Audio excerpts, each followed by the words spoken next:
दोस्तों, nursing pulse channel में आपका स्वागत है। हम आज चर्चा करेंगे दिल्ली के जीके पे। छोटा सा टॉपिक है, एक दिल्ली का जीके, ओनली दिल्ली का जीके। क्योंकि अधिकतर कंपटीशन एग्जामिनेशन में हम देखते हैं कि दिल्ली के कई क्वेश्चन पूछ लिए जाते हैं, जैसे डीएसएस भी है, दिल्ली एम्स है, या फिर ऐसे और भी कई इंस्टीट्यूट है, जैसे कि सफदरजंग, राम मनोहर लोहिया, लेडी हार्डिंग। इसके एग्ज़ाम में कई बार ये छोटे क्वेश्चन जीके के पूछ लिए जाते हैं। तो इसमें हम पहला देखते हैं दिल्ली का क्षेत्रफल। दिल्ली का क्षेत्रफल है 1483। उसके बाद में देखते हैं दिल्ली की राजकीय भाषा है हिंदी। दिल्ली की राजकीय भाषा है हिंदी। दिल्ली का साक्षरता प्रतिशत है 86.34%। उसके बाद में हम देखते हैं 2011 की जनगणना के अनुसार लिंगानुपात दिल्ली का 866, मतलब 1000 जेंट्स पर 866 लेडीज हैं। उसके बाद में हम देखते हैं जनसंख्या की दृष्टि से केंद्र शासित को मिलाकर कौन से स्थान पे आता है? 18वें स्थान पर। दिल्ली के पूर्व में यूपी है, उत्तर प्रदेश है। उसके बाद में देखते हैं दिल्ली का राजकीय पक्षी गोरिया। उसके बाद में हम देखते हैं दिल्ली में लोकसभा सदस्यों की संख्या है 7। दिल्ली में राज्यसभा सदस्यों की संख्या है 3। दिल्ली के विधानसभा के सदस्य हैं 70।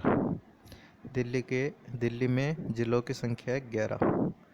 दिल्ली में कितने नगर हैं? तो है 110 नगर। दिल्ली के कुल गांव है 112।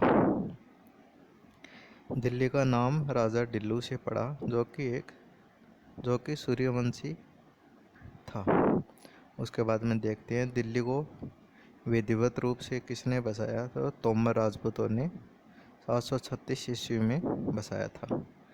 उसके बाद में देखते हैं दिल्ली में लाल कोट किले का निर्माण किसने करवाया था? तो है अनंग पाल ने। उसके बाद में देखते हैं हम दिल्ली के किस शासक को राज पिथौरा भी कहा जाता है? तो पृथ्वीराज चौहान को दिल्ली का राज पिथौरा भी कहा जाता है। उसके बाद में क्वेश्चन है, मोहम्मद गोरी ने पृथ्वीराज चौहान को हराकर अपने गुलाम कुतुबुद्दीन ऐबक को दिल्ली का शासक बनाया। मतलब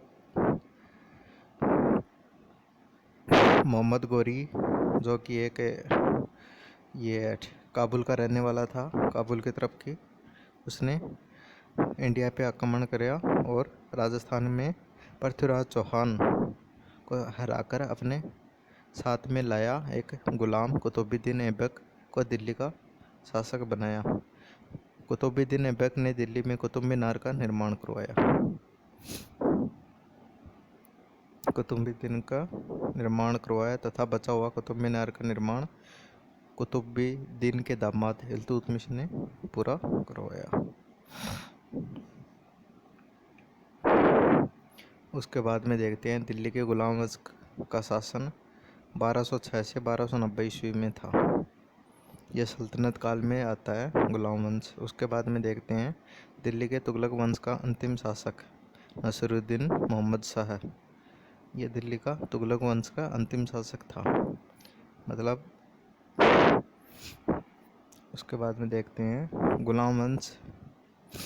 गुलाम शासक बाबर ने दिल्ली की सत्ता पर अधिकार किया 1526 ईस्वी में। गुलाम वंश का प्रथम शासक कुतुबुद्दीन ऐबक था।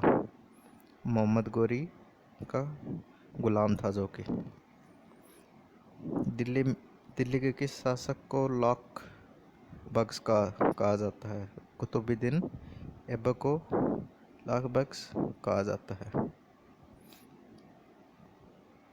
उसके बाद में देखते हैं दिल्ली के शासक कुतुबुद्दीन ऐबक के बाद गद्दी पर कौन बैठा। तो आराम शाह है। उसके बाद में कुतुबुद्दीन के बाद में आराम शाह बैठा। दिल्ली की पहली महिला शासक रजिया सुल्तान थी। उसके बाद में देखते हैं रजिया सुल्तान के पिता इल्तुतमिश नाना कुतुबुद्दीन ऐबक थे। ठीक है। उसके बाद में हम देखते हैं दिल्ली का शासक बलबन कौन से वंश का था। दिल्ली का शासक था बलबन, जो कौन से वंश का था, गुलाम वंश का था। 1286 ईस्वी में उसकी मृत्यु हो गई थी। उसके बाद में दिल्ली के खिलजी वंश का शासनकाल था 1290 से 1320 ईस्वी में। खिलजी वंश का संस्थापक था जलालुद्दीन खिलजी। दिल्ली का दूसरा शहर शीरी किसने बसाया। अलाउद्दीन खिलजी ने।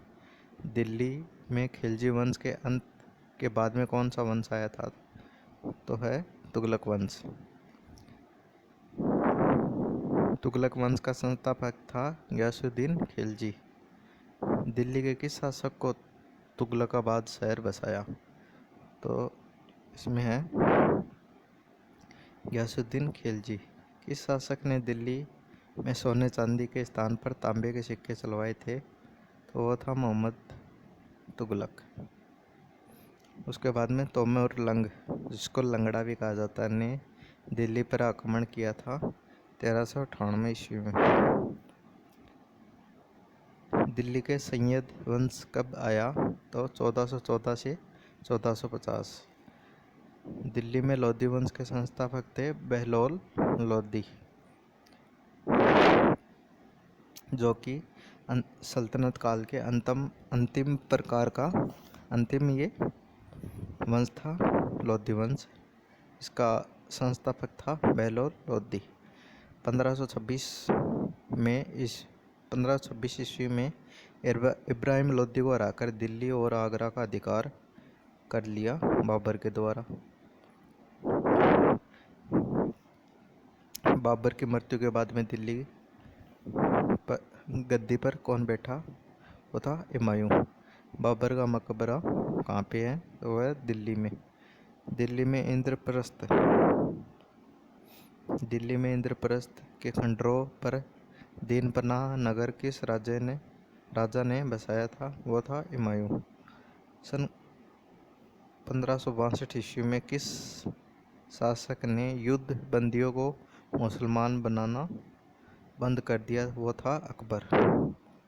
जजिया कर, जो कि एक धार्मिक कर होता है, कि मुगल शासक ने बंद किया था, वो था अकबर। उसके बाद में देखते हैं 1563 में कौन से शासक ने तीर्थ यात्रा पर कर समाप्त कर दिया था, वो था अकबर। 1539 ईस्वी में शेरशाह ने चौसा की लड़ाई में किसको हराया था, वो था हुमायूं, जो कि बाबर का पुत्र था। किस मुगल शासक ने ईसाइयों को भारत में धर्म का प्रचार प्रसार किया, वो था अकबर। अकबर जब छोटा था तो उसका अंगरक्षक था, वो था बैरम खां। कौन से शासक ने दीन-ए-इलाही धर्म चलाया था, वो था अकबर। तो दोस्तों ये हुआ था अपना शॉर्ट में अपना दिल्ली का जीके पूरा। और हमारे साथियों में बने रहने के लिए आप हमारे चैनल को सब्सक्राइब कीजिए, जैसे कि हम आगे अपने नर्सिंग के टॉपिक डाल सकें सब्जेक्ट वाइज। धन्यवाद।